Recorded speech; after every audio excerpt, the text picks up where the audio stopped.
முழுவதுமே தமிழ்நாடு தேர்தல் அப்படிங்கிறது ரொம்ப உற்று நோக்கக்கூடிய கவனிக்கக்கூடிய ஒரு தேர்தலை மாதிரி இருக்கு. நாம வீழ்த்தணும்னு நினைக்கிற ஒரு எதிரியை ஒருத்தன் அடிச்சு காலி பண்றான் அப்படிங்கும்போது அவங்களுக்கு அது ஒரு உற்சாகத்தை தருகிறது. தமிழ் மாநில காங்கிரஸ் இரட்டை இலை சின்னத்துல நிற்கலாம், ஆனா ஏன் தாமரை சின்னத்துல நிற்கணும்? அப்போ இபிஎஸோட ரோல் என்ன? அமித்ஷா சேட்ஜியிடம் அஇஅதிமுகவை அடகு வைத்து விட்டார் எடப்பாடி பழனிசாமி. அதிமுக அங்கே அடகுல இருக்கு. நீங்கள் உங்கள் கட்சியை கொண்டு போய் அடகு வைக்கலாம், அது உங்கள் கட்சி பிரச்சனை. ஆனால் தமிழ்நாட்டை அடகு வைப்பதற்கு நாங்கள் விட மாட்டோம்.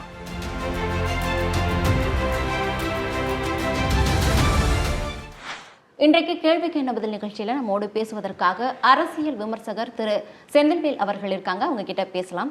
வணக்கம் சார். சார், இந்தியாவில் தமிழ்நாடு உட்பட 5 மாநில சட்டப்பேரவை தேர்தல் அப்படிங்கிறது நடக்க இருக்கு.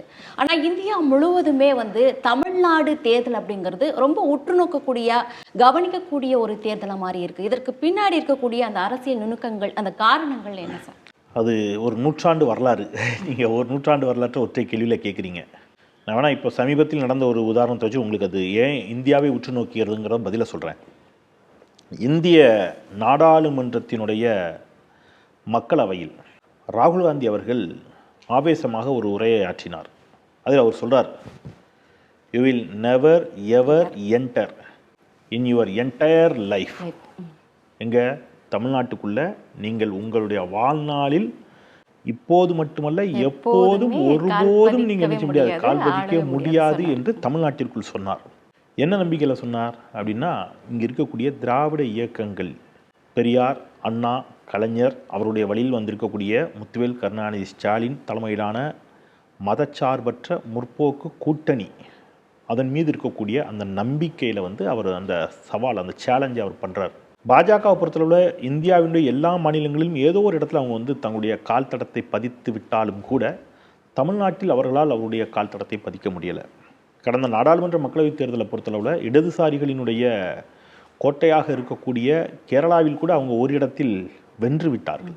ஆனால் தமிழ்நாட்டில் புதுவையோடு சேர்த்து 40 இடங்களிலும் பாஜகவிற்கு படுதோல்வியை திராவிட முன்னேற்றக் கழகமும் அதன் கூட்டணியும் பரிசாக தந்தது அப்படின்னு சொன்னால், இது தேர்தல் அல்ல, ஒரு போர். அப்போ இந்த போரில் தமிழ்நாடு எப்பொழுதும் சமூக நீதியின் பக்கம், மதச்சார்பின்மையின் பக்கம், மத நல்லிணக்கத்தின் பக்கம் நின்றிருக்கிறது. அப்போ அந்த சாயில், அந்த மண்ணில் காலூன்றுவதற்கு பாஜக துடிக்கும் பொழுது, அதற்கான எல்லா சதி வேலைகளையும் செய்கின்ற பொழுது, இந்த கேமில் பாஜக ஜெயிச்சிருமா அப்படிங்கிற பார்வை தான் இந்தியா முழுக்க எல்லா அரசியல்வாதிகளுக்கும் வருது. இப்போ பாஜகவை கொள்கை ரீதியாகவும் அரசியல் ரீதியாகவும் எதிர்க்கக்கூடிய இன்ன பிற மாநிலங்களில் இருக்கக்கூடிய மாநில கட்சிகள், காங்கிரஸ் உள்ளிட்ட தேசிய கட்சிகளும் கூட பாஜகவை வீழ்த்த வேண்டும் என்ற அந்த போரில் அவர்கள் முழு முனைப்போடு ஈடுபட்டாலும், உளவியலாக சித்தாந்த ரீதியாக களத்தில் என்று எல்லா இடத்திலும் பாஜகவை எதிர்த்தாலும், அவர்கள் மாநிலத்தில் பாஜகவை அவர்களால் வீழ்த்த முடியலை.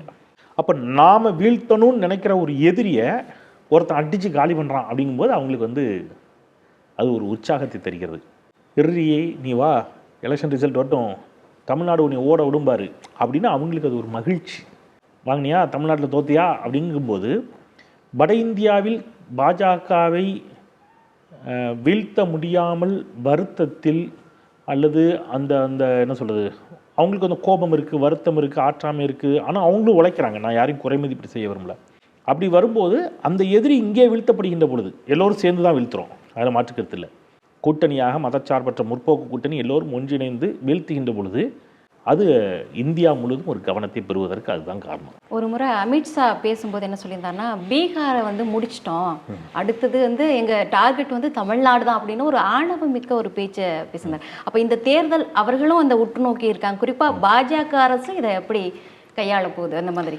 அதனால இந்த முறை போட்ட பாடல் நீங்கள் பார்த்தீங்கன்னா, திராவிட முன்னேற்ற கழகத்துக்கு ஒரு பாடல், நீங்கள் திமுக தலைவர்கள் வருகின்ற பொழுது ஒரு பாடல் இப்பொழுது ஒளிபரப்பாகிறது.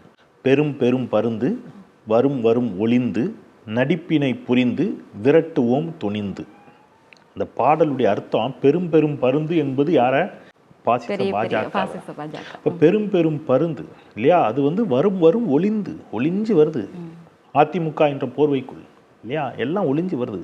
இப்போ விரட்டுவோம் துணிந்து, நம்ம விரட்டிய ஆகணும். ஏன் நம்மளால் விரட்ட முடியுமா? முடியும். ஏன்னா அகர முதல தொட்டு இது தாடி கிழவன் பிளட்டுன்னு அந்த பாட்டு வரும். அப்போ அகர முதல தொட்டு தாடி கிழவன் பிளட்டு, அகர முதல தொட்டு அறிஞர் அண்ணா பிளட்டு, அகர முதல தொட்டு கலைஞர் தலைவர் கலைஞர் பிளட்டு. அப்போ இந்த பிளட்டு, இந்த ரத்தம், இந்த 7ஆம் அறிவு படத்தில் சொல்லுவாங்க, ஒருத்தனை மட்டும் என்னால் கண்ட்ரோல் பண்ண முடியல, நம்ம வேணா நீ வந்துரு அப்படிம்பாரு அங்கேருந்து குரு. ஏன் அப்படின்னு சொல்லின போது அது வந்து தாமு அப்படிம்பாரு அங்கேருந்து. யாரு? அது குரு. உனக்கு மொத்த வித்தையும் கற்றுக் கொடுத்தவனே அவனுடைய பிளட் அது. நீ அவன்கிட்ட மோதாத, நீ அழிஞ்சிருவ, நீ வந்துரும்பாரு. கேட்காம அந்த வில்ல மோதி அழிஞ்சிருவான். ஸோ அந்த மாதிரி தான் இந்த பிளட்டு. என்ன பிளட்டு? தாடிக்கிழமன் பிளட்டு. அப்போ அங்கிருந்து வருகின்ற பொழுது நீங்கள் பீகாரில் கால் பதித்திருக்கலாம், எல்லாம் சரி. தமிழ்நாட்டில் உங்களை காலூன்ற இந்த திராவிட இயக்க பிளட் உங்களை என்ன செய்யாது, அனுமதிக்காது, விடாது. தமிழ்நாட்டில் திராவிட மாடல் அரசு வந்து மக்களுக்கான நலத்திட்டங்களால் மாண்புமிகு முதலமைச்சர் அவர்கள் வந்து இன்னைக்கு தமிழ்நாட்டோட முகமாகவே மாறி இருக்காங்க. பொதுமக்கள் மத்தியிலையும் கூட இந்த மாதிரியான கருத்துக்கள் வந்து ரொம்பவே முன்வைக்கப்பட்டு வருது. இதற்கான காரணங்கள் இது வந்து எப்படி சாத்தியப்பட்டது? அதில் உங்கள் கேள்வியில் ஒரு சின்ன மாறுபாடு. தமிழ்நாட்டின் முகமாக அல்ல, அவர் இன்றைக்கு இந்தியாவின் முகமாகவே மாறி நிற்கிறார். நான் சொல்லலை, மகாராஷ்டிராவில் சிவசேனை அதை சொல்கிறார், மமதா பானர்ஜி சொல்றாங்க. அவர் இந்தியா கூட்டணிக்கு தலைமை ஃபரூக் அப்துல்லா சொல்கிறார். அப்போ இன்றைக்கு மாண்புமிகு முதலமைச்சர் மு.க. ஸ்டாலின் அவர்கள், முத்துவேல் கருணாநிதி ஸ்டாலின் அவர்கள் இந்தியாவின் முகமாக மாறி நிற்கிறார். ஒரு ஆட்டோ ஓட்டுநராக அல்லது அந்த மாதிரி ஏதாவது ஒரு ஒரு தொழிலாளியாக இருப்பார்னு நினைக்கிறேன். அந்த அண்ணன் பேசும்போது சொன்னார், நான் என் வாழ்நாளில் ஒருபோதும் திமுக ஓட்டு போட்டதில்லை, ஆனால் இந்த முறை நான் திமுக ஓட்டு போடுவேன்னு சொன்னார். அப்போது எதிரிகளையும் வென்றெடுக்கக்கூடிய ஒரு ஆட்சியாக இந்த 5 ஆண்டு கால ஆட்சி இருந்திருக்கிறது. I am Subramania Bharati coming from Vikramasingapuram in Tirunelveli district அப்படின்னு ஒரு பையன் பேசுகிறார். மன்னிக்கணும், பையன் நம்ம சொல்கிறோம், அவர் இன்னைக்கு நாளை ஐஏஎஸ் இல்லையா? அப்போ பாருங்க, வயதில் என்னை விட ரொம்ப குறைந்த என்னுடைய தம்பியாக இருக்கார், ஆனால் இன்னைக்கு ஒரு ஆட்சி. அப்போது அந்த சகோதரனுடைய தந்தை ஒரு செங்கல் சூளை தொழிலாளி, மாச வருமானமே சில ஆயிரம், ரொம்ப 6000 ரூபாய் தான் அந்த தம்பி சொல்றாரு. அந்த தாய் ஒரு வாதம் சொல்றாங்க, நான் 8ஆம் வகுப்பு வரை படித்ததுக்கு காரணம் கலைஞர், என் மகன் இன்னைக்கு ஐஏஎஸ் ஆயிருக்கிறான்னா காரணம் முத்துவேல் கருணாநிதி ஸ்டாலின் அப்படின்னு சொல்றாங்கன்னா, ஒரு தலைமுறையை மாற்றி இருக்கிறது ஒரு திட்டம். அப்போ தமிழ்நாடு இந்த 5 ஆண்டு காலத்தில் எதை சாதித்திருக்கிறது அப்படின்னு கேட்டிங்கன்னா, முதலமைச்சர் பதவி ஏற்கின்ற பொழுது 2021 மே 7ஆம் தேதி சென்னையில் இருக்கக்கூடிய ஆளுநர் மாளிகையில் முத்துவேல் கருணாநிதி ஸ்டாலின் எனும் நான் என்று சொல்லி அவர் தலையை உயர்த்திய போது உயர்ந்தது அவர் தலை மட்டுமல்ல, ஒட்டுமொத்த தமிழ்நாடும்.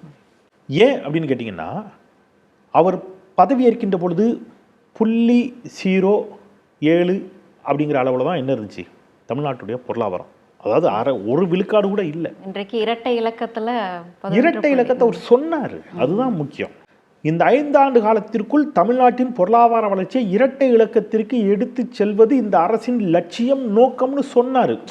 சும்மா நடக்கலை, சொல்லி அடித்தார், சொல்லி செஞ்சார். அப்போ நீங்கள் டபுள் இன்ஜின் சர்க்கார் என்று சொல்லக்கூடிய பாஜக ஆளக்கூடிய மாநிலங்களில் பெறாத வளர்ச்சி, சமச்சீரான வளர்ச்சி, அதுதான் ரொம்ப முக்கியம். கசின் ஒருத்தர் லண்டனில் இருக்கிறார். அந்த வீடியோ கூட வைரல் ஆச்சு, நீங்கள் பார்த்துருப்பீங்க. அப்போ அவர் ஒரு முறை என்கிட்ட பேசும்போது அதான் நான் இன்றைக்கி ரொம்ப கேஷுவலாக சொன்னார், நான் இங்கே பயங்கர எப்படிப்பா இருக்குது, என்ன மாப்பிள்ள அங்கே எப்படி இருக்குது, பனி குளிரெல்லாம் இருக்குது அப்படின்னு. ஐயோ தாங்க முடியாத பனி தான், மைனஸில் இருக்குது தான் பாருங்கள் அப்படின்னு காட்டுறாரு. வெளியில் அப்படி ஐஸ் கட்டியாக விழுது, மழை, ஐஸ் கட்டி மழை பெய்யுது, ஃபுல்லாக பனி. இங்கே அந்த அப்பார்ட்மெண்ட்ஸ் குடியிருப்புகளுக்கு கீழே அந்த குப்பைகள் எல்லாம் சேகரிப்பதற்கு ஒரு இடம் வச்சுருப்போம், நம்ம கார் பார்க்கிங் மாதிரி வச்சுக்கங்களேன், வச்சுருப்போம். அங்கே தான் கொண்டு போய் குப்பைகள் எல்லாம் போடணும். அது டோர் போட்டு க்ளோஸ் பண்ணி வச்சுருப்பாங்க. இந்த வீடு இல்லாதவர்கள் அங்கே இருப்பாங்க, அவங்களுக்கு ஹோம்லெஸ் பீப்புள்னு சொல்லுவாங்க. அவங்க வீடற்றவர்கள் சாலைகளில் தான் படுத்திருப்பாங்க. நான் லண்டன் போனப்பையே பார்த்துருக்குறேன்.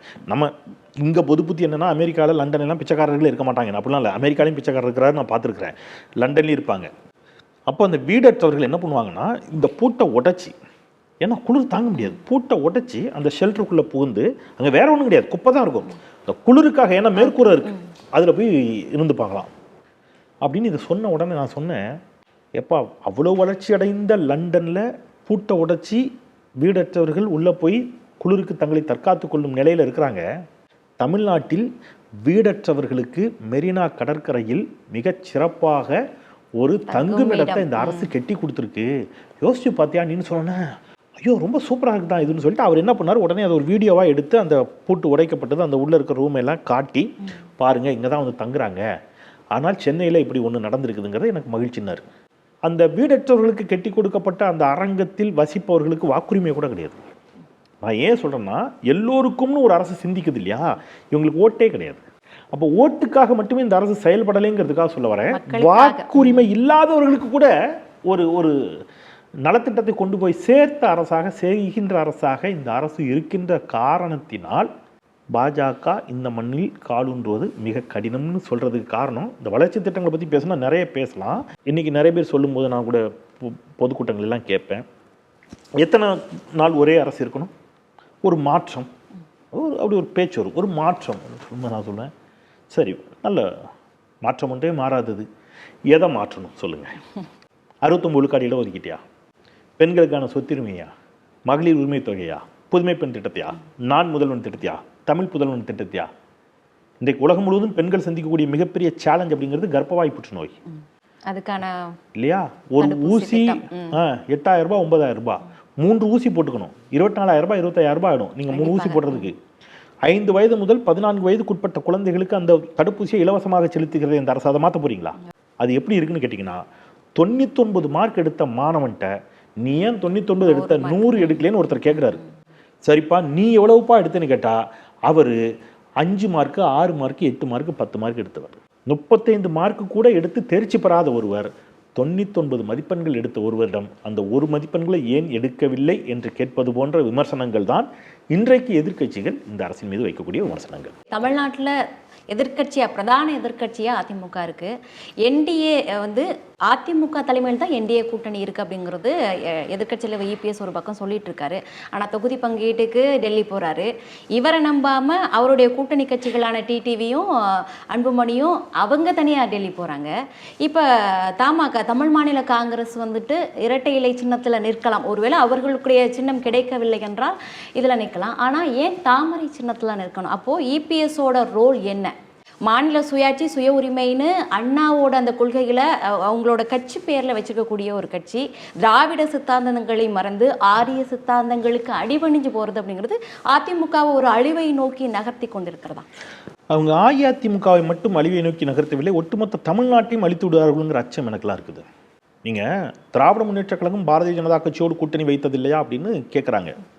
திராவிட முன்னேற்ற கழகம் பாரதிய ஜனதா கட்சியோடு கூட்டணி வைத்த காலகட்டத்தில் பாஜகவின் கொள்கைகளை திமுக ஏற்றுக்கொள்ளவில்லை, திமுகவின் கொள்கைகளை பாஜகவை ஏற்றுக்கொள்ள வைத்தது. ஒரு குறைந்தபட்ச செயல் திட்டத்தை போட்டார் முத்தமிழர் டாக்டர் கலைஞர். பொது சிவில் சட்டத்தை பற்றி நான் பேச மாட்டேன் சொல்லுங்க, பாஜக சொல்லியது.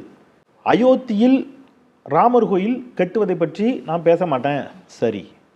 காஷ்மீருக்கான சிறப்பு அந்தஸ்தை நீக்க மாட்டேன், எதுங்க காஷ்மீருக்கான சிறப்பு அந்தஸ்தை நீக்கக்கூடாது என்று தமிழ்நாடு முடிவெடுத்தது. முத்தமிழர் டாக்டர் கலைஞரும் திமுகவும் முடிவெடுத்தது. ஹிந்தியை திணிக்க மாட்டேன், சமஸ்கிருதத்தை திணிக்க மாட்டேன், இது எல்லாத்துக்கும் கையெழுத்து போட்டார் வாஜ்பாய். அப்ப என்னுடைய கொள்கைகளை நீ ஏற்றுக்கொண்டால் கூட்டணி அப்படின்னு சொன்னாங்க. ஆனா இன்னைக்கு நீங்க சிஏ ஆதரிச்சிட்டீங்க, எல்லாம் கேட்டதுக்கு நீங்க என்ன சொன்னீங்க, கூட்டணி தர்மம். நீங்க அது அதர்மம், நீங்க தமிழ்நாட்டுக்கு செஞ்ச துரோகம். இன்னைக்கு 27 இடங்களுக்குள் பாஜகவை அடக்கி விட்டார் எடப்பாடி பழனிசாமி. மாபெரும் ஆளுமைன்னு சிலர் சிலாகிக்கிறார்கள். காங்கிரஸுக்கு 28 தொகுதிகளை கொடுத்து விட்டார் ஸ்டாலின் அப்படின்னு சொல்றாங்க. காங்கிரஸ் கடந்த தேர்தலில் எத்தனை தொகுதிகளில் போட்டிட்டது? 25. இப்போ எத்தனை தொகுதி கொடுத்துருக்காங்க? 28. 3 தொகுதிகள் அதிகமாக கொடுத்திருக்கிறார்கள். பாஜக கடந்த தேர்தலில் எத்தனை தொகுதிகளில் போட்டிட்டது? 20. நீங்கள் இந்த வாட்டி எத்தனை கொடுத்துருக்கீங்க? 27. 3 தொகுதிகள் அதிகமாக கொடுத்த திரு ஸ்டாலின் அவர்களை நோக்கி விமர்சன பார்வைகளை வைக்கக்கூடிய சில வலதுசாரிகள் 7 தொகுதி பாஜகவிற்கு அதிகமாக கொடுத்திருக்கிறார் எடப்பாடி. உள்ளபடியே 7 தொகுதி தான் அதிகமாக கொடுத்திருக்காரா? இல்லை, அதை விடவும் அதிகமாக கொடுத்துருக்காரு. கிட்டத்தட்ட 40 தொகுதிகள், 35 தொகுதிகளுக்கு மேலே தாமரை சின்னத்தில் தமிழ்நாட்டில் அவர்கள் போட்டியிடுகிறார்கள். அதான் ரொம்ப முக்கியம். இப்போ நீங்கள் 27 தொகுதி பாஜக, 5 தொகுதி தமாகவும் தாமரை சின்னத்தில் தான் போட்டியிடுகிறது. வேறு சிலரும் தாமரை சின்னத்தில் தான் போட்டிடுறாங்க. இது தமிழ்நாட்டிற்கு பேராபத்து. ஏன் பேராபத்து அப்படின்னு சொல்கிறேன்னா, தமிழ்நாடு சட்டப்பேரவையில் நீட் விலக்கு மசோதா தொடர்பாக சட்டம் தொடர்பாக நீட்டை விலக்கிக் கொள்ள வேண்டும் என்று ஒரு சட்ட திருத்த மசோதா கொண்டு வரப்படுகிறது. அந்த சட்ட மசோதாவிற்கு மொத்தமுள்ள 234 சட்டப்பேரவை உறுப்பினர்களில் 200 உறுப்பினர்கள் அந்த மசோதாவிற்கு ஆதரவு, அதாவது நீட்டுக்கு எதிர்ப்பு. 4 பேர் மட்டும் தமிழ்நாட்டின் நலனுக்கு எதிராக நீட்டுக்கு ஆதரவாக நின்றார்கள். யார் அந்த 4 பேர்? பாஜகவை சேர்ந்த சட்டமன்ற உறுப்பினர்கள். அப்போ பாஜக 4 உறுப்பினரா 2 உறுப்பினரா என்பது பிரச்சனை இல்லை. 2 பேர் இருந்தாலும் 20 பேர் இருந்தாலும் 200 பேர் இருந்தாலும் அவங்க தமிழ்நாட்டின் நலனுக்கு எதிராகத்தான் நிற்பார்கள். அப்ப 4 பேர் நின்னாங்க, ஓகே. இப்ப நீங்க 35 பேருக்கு மேல உள்ள கொண்டு வந்து நிப்பாட்டி இருக்கிறீங்க எங்க களத்துல. அவங்க தோக்க போறாங்க, அது வேற. ஒரு வாதத்துக்கு கேட்கிறேன், இதுல இவங்க ஒரு 20 பேர் வெற்றி பெற்று உள்ள வந்துட்டாங்கன்னு வைங்க. தாமரை சின்னத்துல ஒரு 20 பேர் உள்ள வந்துட்டாங்க. 20 பேரும் தமிழ்நாட்டின் நலனுக்கு எதிராகத்தான் சட்டமன்றத்தில் செயல்படுவார்கள். ஏன்னா கடந்த கால வரலாறு நம்ம பார்த்துட்டோம். இப்போ தமிழ்நாட்டின் நலனுக்கு உகந்த விஷயங்களை நாளைக்கு நம்ம முதலமைச்சர் மீண்டும் முதலமைச்சராக வந்து வைத்தார்னா அவங்க அதை எதிர்ப்பாங்க. அப்போ நீங்கள் எவ்வளோ பெரிய வஞ்சகத்தை துரோகத்தை எடப்பாடி பழனிசாமி தமிழ்நாட்டுக்கு செய்கிறார் இல்லையா? இது ரொம்ப முக்கியம். அப்போ அந்த படையப்பா படத்தில் வர காமெடி மாதிரி மாப்பிள்ளை அவர் போட்டிருக்க சட்டை என்னதுங்கிற மாதிரி கூட்டணிக்கு தலைவர் எடப்பாடி சொல்றாரு. ஆனால் கூட்டணி பேச்சுவார்த்தை அமித்ஷா கூட. இது உங்களுக்கு புரியுதா? இது என்ன கான்செப்ட் எனக்கு புரியல. கூட்டணிக்கு யார் தலைமை? அதிமுக தான் தலைமை. கூட்டணி கட்சிகள் எந்த சின்னத்தில் போட்டிடும்? தாமரை சின்னத்தில். கூட்டணிக்கு யாருங்க தலைமை? எடப்பாடி பழனிசாமி. கூட்டணி கட்சிகளுக்கு யாருங்க சீட்டு ஒதுக்கீடு செய்வா? அமித்ஷா. இது அப்போ நீங்கள் நாட்டையும் நாட்டு மக்களையும் ஏமாற்றுகிறீர்கள். அப்போ இது ஒரு பெரும் வஞ்சகம், துரோகம் எடப்பாடி பழனிசாமி அவர்கள் செய்தது. இது அஇஅதிமுகவிற்கும் அவர் துரோகம் செய்திருக்கிறார். எனக்கு அதிமுக மீது நிறைய விமர்சன பார்வைகள் உண்டு. ஆனாலும் அது ஒரு திராவிட இயக்கமாக தன்னை இதுவரை அடையாளப்படுத்திக் கொண்ட ஒரு இயக்கம். பேரறிஞர் அண்ணாவினுடைய பெயரில் இல்லையா புரட்சித் தலைவர் எம்ஜிஆர் தொடங்கிய ஒரு இயக்கம். அம்மையார் ஜெயலலிதா அவர்கள் நம்ம அரசியல் ரீதியாக நிறைய விமர்சனங்கள் இருந்தாலும் அவங்க திராவிட இயக்கத்தினுடைய சில இடங்கள்லேருந்து அவங்களும் என்ன செஞ்சுருக்காங்க, மோடியா லேடியாலாம் கேட்டு ஃபைட் பண்ணியிருக்கிறாங்க. இன்னைக்கு அதைத்தான் நம்ம முதலமைச்சரே வெளிப்படையாக பேசுகிறார். அப்போ திமுக அதிமுகவிற்கிடையில் இங்கே 1000 மோதல்கள் இருந்தாலும் அவர்கள் தமிழ்நாட்டின் நலன் சார்ந்த விடயங்களில் கடந்த காலங்களில் பல நேரங்களில் ஒன்றுபட்டு குரல் கொடுத்துருக்குறாங்க. ஆனால் எடப்பாடி பழனிசாமி மொத்தமாக பாஜகவிடம், அமித்ஷா எனும் சேட்ஜியிடம் அஇஅதிமுகவை அடகு வைத்து விட்டார் எடப்பாடி பழனிசாமி. அதிமுக அங்கே அடகுல இருக்கு, அதை யாரும் மீட்க போறாங்கன்னு தெரியல. நீங்க உங்க கட்சியை கொண்டு போய் அடகு வைக்கலாம், அது உங்க கட்சி பிரச்சனை. ஆனால் தமிழ்நாட்டை அடகு வைப்பதற்கு நாங்கள் விட மாட்டோம். ஸோ நம்ம என்னதான் செஞ்சோம், சண்டை போட்டு தான் ஆகணும். அந்த சண்டை தான் இந்த தேர்தல். இவர் ஒரு பக்கம் இருக்காரு. தாவேக தலைவர் விஜய் திமுக தாவேக்காவை பார்த்து பயப்படுது அப்படின்ற மாதிரி ஒரு பிதற்றல்கள்லாம் வச்சுட்டு இருக்காரு. ஜனநாயகன் திரைப்படம் அவரோட இறுதி திரைப்படம் அப்படின்னு சொன்னார். கடந்த ஜனவரி 9ஆம் தேதியே வெளியாக இருந்த நிலையில இப்போ வரைக்கும் வெளியாகலை. ஒன்றிய பாஜக அரசு வேண்டுமென்றே ஒரு காலதாமதம் செய்கிறாங்க. பட் அதற்கு எதிராக அவருடைய அந்த சொந்த நலனுக்கு எதிராக கூட ஒரு குரல் கொடுக்கல. அப்போ மக்களுடைய நலன்களுக்காக அவர் எப்படி குரல் கொடுப்பாரு? ஜனநாயக ஆட்சியை கொடுப்பேன்னு பரப்புரை பண்ணுறாரு. ஜனநாயக ஆட்சியை எப்படி கொடுப்பார்? எந்த அடிப்படை அரசியல் புரிதலும் இல்லை. இப்போ நீங்கள் இவ்வளோ நாள் என்ன சொன்னாங்க, அந்த ஒரு படத்தில் சொல்லுவாங்க, இப்போவாது பேசுங்க அப்படிம்பார் சிவகார்த்திகேயன். பாயிண்ட் வரட்டும் அப்படிம்பாங்க. அந்த மாதிரி என்ன சொன்னாங்க, எலெக்ஷன் கமிஷன் டேட்டை அறிவிக்கட்டும், அதுக்கப்புறம் திமுகவுக்கு எந்த அதிகாரமும் கிடையாது, அதுக்கப்புறம் எங்கள் தலைவர் களத்தில் இறங்குறாரா இல்லையா பாருங்கன்னு சொன்னாங்க. எலெக்ஷன் கமிஷன் டேட்டை அறிவிச்சது. திராவிட முன்னேற்ற கழக தலைவர் மரியாதைக்குரிய முத்துவேல் கருணாநிதி ஸ்டாலின் அவர்கள் கூட்டணி கட்சிகளோடு அறிவாலயத்தில் பேச்சுவார்த்தை நடத்துகிறார்.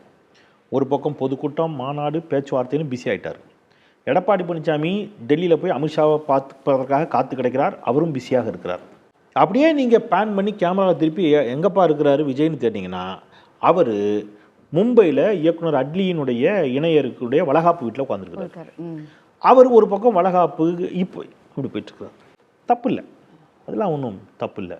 ஆனால் உங்களை பார்க்க உங்களுடைய கட்சி தொண்டன் ஒருவன் கல்லூரியை கட்டு அடிச்சுட்டு உங்களை பார்க்குற ஆர்வத்தில் பைக்கில் ஒருத்தன் தலையில் அடிபட்டு ஹோமா ஸ்டேஜில் ஆஸ்பத்திரியில் கிடந்தான்.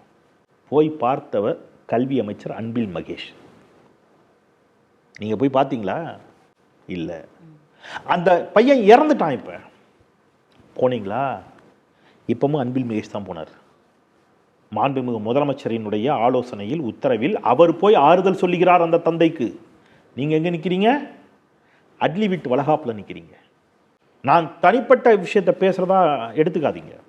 ஒரு இயக்கத்தினுடைய தலைவனாக இருப்பவன் தன்னுடைய கட்சி தொண்டர்களுடைய கண்ணீருக்கு பதில் சொல்லணும், ஓடி வந்து துயர் துடைக்கணும். ஆனால் நீங்கள் என்ன பண்ணியிருக்கிறீங்க? இந்த கட்சி ஆரம்பிச்சு இத்தனை வருஷத்தில் உங்களோடு திரைத்துறையில் நடித்த ஒரு சகோதரி, ஒரு கதாநாயகி, அவருக்கு திருமணம், அங்கே போனீங்க, தப்பில்லை, உங்களுடைய விருப்பம்.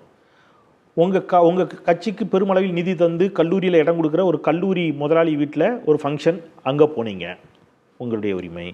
41 பேர் கரூரில் சாவுறான், போகலை. இப்போ ஒரு பையன் செத்து போனான், போல. உங்களை பார்ப்பதற்கு உங்கள் கட்சியைச் சேர்ந்த அஜிதா ஆக்னஸ் என்ற ஒரு சகோதரி உங்கள் வீட்டு வாசலில் வந்து காத்திருக்கிறாங்க. காரை மறித்து நீதி கேட்கிறாள் அந்த சகோதரி. நீங்கள் கார் அப்படியே மேலே ஏற்றுறீங்க. யார் சார் நீங்கள்? நீங்கள் எப்படி இந்த மண்ணுக்கும் மக்களுக்கும் நீங்கள் வந்து நல்லது செய்வீங்க? நான் வந்து இப்போ பொதுக்கூட்ட மேடைகள்லாம் ஒன்று கேட்பேன். இப்போ நான் பேசிக்கிட்டு இருக்கேன், திடீர்னு எனக்கு தலை சுற்றுது, ஒரு மாதிரி நெஞ்சை பிடிச்சிட்டு இப்போ நான் கீழே விழுந்துட்டேன்னு வைங்க. நீங்கள் என்ன பண்ணுவீங்க? பதறி போய் உடனே ஆம்புலன்ஸுக்கு 108க்கு ஃபோன் பண்ணுவீங்க, ஆம்புலன்ஸுக்கு ஃபோன் பண்ணுவீங்க, அல்லது மருத்துவரை கூப்பிடுவீங்க. இப்போ நீங்கள் நடிகர் கமலஹாசனுக்கு ஃபோன் பண்ணுறீங்க, அப்படி வச்சுங்க. நான் மயங்கி கிடக்கிறேன், இப்போ நீங்கள் கமலஹாசனுக்கு ஃபோன் பண்ணியிருக்கேன். கமல் சார் பேட்டி கொடுக்க வந்த செந்திலனாச்சு திடீர்னு மயங்கி பொத்துனி கீழே விழுந்துட்டார், நீங்கள் கிளம்பி வாங்க, வரும்போது நம்ம சகோதரி சினேகாவையும் கூட்டுவாங்க, முடிஞ்சால் ஐயா பிரகாஷ்ராஜையும் கூட்டுவாங்கன்னு சொல்கிறீங்க. அவர் என்ன கேட்பார்? ஏம்மா அவர் மயங்கி விழுந்தா எதுக்குமா எனக்கு ஃபோன் பண்ணுற? நீங்கள் எல்லோரும் தானே வசூல் ராஜா MBBSல டாக்டராக நடிச்சிங்க, அப்படி சொல்லுவீங்களா நீங்கள்? அவர் படத்தை டாக்டராக நடித்தாருங்கிற காரணத்துக்காக நாளைக்கு உங்களுக்கு தலைவலி வைத்த வலினா நீங்கள் போய் கமலஹாசன் வைத்தியம் பார்ப்பீங்களா? பார்க்க மாட்டீங்கல்ல. அப்போ சினிமாவில் ஒருவர் கதாநாயகனாக நடித்தார் என்ற காரணத்திற்காக மட்டுமே அவர் என்ன ஆயிட முடியாது? டாக்டராக ஆயிட முடியாது, அவர் வக்கீல் ஆயிட முடியாது, அவர் போலீஸ் ஆயிட முடியாது. அதே மாதிரி தான் திரு விஜய் அவர்கள் சினிமாவில் கதாநாயகனாக நடித்தார் என்ற ஒரே காரணத்துக்காக அவர் என்ன ஆயிட முடியாது? சிஎம் ஆயிட முடியாது. ரியல் ஹீரோ யாரு? நீங்கள் சினிமாவில் டூப்பு போட்டு சண்டை போட்டீங்க இல்லை, நீங்கள் உங்கள் கட்சிக்காரன் இறந்ததுக்கே நீங்கள் நினச்சல போய் எட்டி பார்க்கல. ரியல் ஹீரோ யார் தெரியுமா?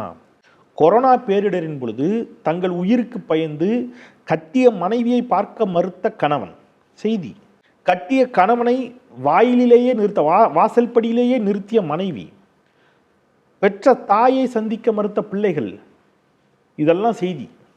பெற்ற தாயை, கட்டிய மனைவியை, கட்டிய கணவனை சந்திக்க மறுத்த உறவுகள் ஒருபுறம் இருக்கின்ற பொழுது, கொரோனா பேரிடரில் தன் உயிரையும் துச்சமென மதித்து கொரோனா நோயாளிகள் சிகிச்சை பெறும் வார்டுக்குள்ள உலகத்திலேயே ஒரே ஒரு தலைவர் தான் உள்ள போயிட்டு வந்தார், நம்முடைய முதலமைச்சர் மாண்புமிகு ஸ்டாலின் அவர்கள். இப்போ யார் ரியல் ஹீரோ இல்லையா? அப்போது மக்களுடைய துயர் துடைப்பவர்கள் தான் யார்? ஹீரோஸ். நீங்கள் 2 வயது குழந்தையாக 1974 பிறக்கிறார் விஜய், அவருக்கு 2 வயசு. அவர் 2 வயது குழந்தையாக இருக்கின்ற பொழுது மிசாவை எதிர்த்து போராடி 1976 திருமணமான சில மாதங்களில் சிறைக்குள் பெரும் கொடுமைகளை சந்தித்தவர் ஸ்டாலின். இங்கே என்ன பிரச்சனைனா சகோதரி, திமுகவினுடைய சமூக நீதி திட்டங்களை எதிர்க்க திராணியற்ற கூட்டம் ஸ்டாலின் அவர்களையோ முத்தமிழர் டாக்டர் கலைஞர் அவர்களையோ அவர்கள் இந்த மண்ணுக்கும் மக்களுக்கும் செய்த தொண்டுகளை ஆதாரப்பூர்வமாக மறுக்கவோ இயலாத ஒரு கூட்டம் அவர்கள் மீது அபாண்டமான ஒரு குற்றச்சாட்டுகளை கட்டவிழ்த்து தொடர்ந்து அதை கட்டி எழுப்பி வந்துட்டாங்க. அதை ஒரு காலத்தில் ஒரு கூட்டம் நம்பியது. ஆனால் இந்த காலம் மாறி போச்சு. நான் மட்டுமல்ல, என்னை போன்ற பல இளைஞர்கள், இந்த திராவிட இயக்கத்தினால் பலன் பெற்ற இளைஞர்கள், நாங்கள் இன்றைக்கி எதுக்கு பேசிகிட்டு இருக்கோம்? நான் ஒரு ஜேர்னலிஸ்ட்டு, எதுக்கு இன்றைக்கி நானும் கரவேட்டி கட்டின திமுக காட்டான் இல்லை, நான் ஏன் அதை பேசிகிட்டு இருக்கிறேன்? என்னென்று கொண்டாருக்கும் உய்வுண்டாம் உயிரில்லை நன்றி கொன்ற மகற்கு. அப்போ இந்த நன்றின்னு ஒன்று இருக்குல்ல, இது இல்லைன்னா நான் இன்னும் என்னவா இருந்திருப்பேன்? அந்த நன்றிக்காக நாங்கள் ஆதாரங்களோடு திமுகவினர் பேசுகிறார்களோ இல்லையோ, எங்களை போன்ற பிள்ளைகள் எவ்வளவு அவதூறுகளை எங்கள் மீது வாரி இறைத்தாலும், வாரி இறைத்தாலும் நாங்கள் தொடர்ந்து பேசுவோம், களத்தில் நிற்போம், தொடர்ந்து விவாதங்களில் சண்டை போடுறோம், சோசியல் மீடியாவில் சண்டை போடுறோம், யூடியூப்ஸில் பேட்டி கொடுக்குறோம், பொதுக்கூட்ட மேடைகளில் கத்துறோம். இதெல்லாம் எதுக்கு? நன்றி என்ற அந்த ஒற்றை உணர்ச்சிக்காக. அந்த நன்றி உணர்ச்சியோடு தொடர்ந்து களத்தில் நிற்போம், நிச்சயமாக வெல்வோம்ன்ற நம்பிக்கை இருக்குது. கண்டிப்பாக சார். வந்து திரைப்பிரபலங்கள் அந்த ஸ்டார்டம்மை வச்சு யாரும் அந்த மாய தோற்றத்தை கட்டமைக்க முடியாது அப்படின்னுங்கிறதையும் சொன்னீங்க. அதே மாதிரி அதிமுகவை வந்து ஒரு கையில் எடுத்துக்கிட்டு பாஜக வந்து ஒரு என்ட்ரி பாஸ் மாதிரி வரலாம் அப்படின்னாலும் தமிழ்நாட்டில் அதற்கான இடம் கிடையாது அப்படிங்கிற மாதிரி நிறைய கருத்துக்களை ரொம்ப ஆழமாக பகிர்ந்துக்கிட்டீங்க. நன்றி சார். நன்றி.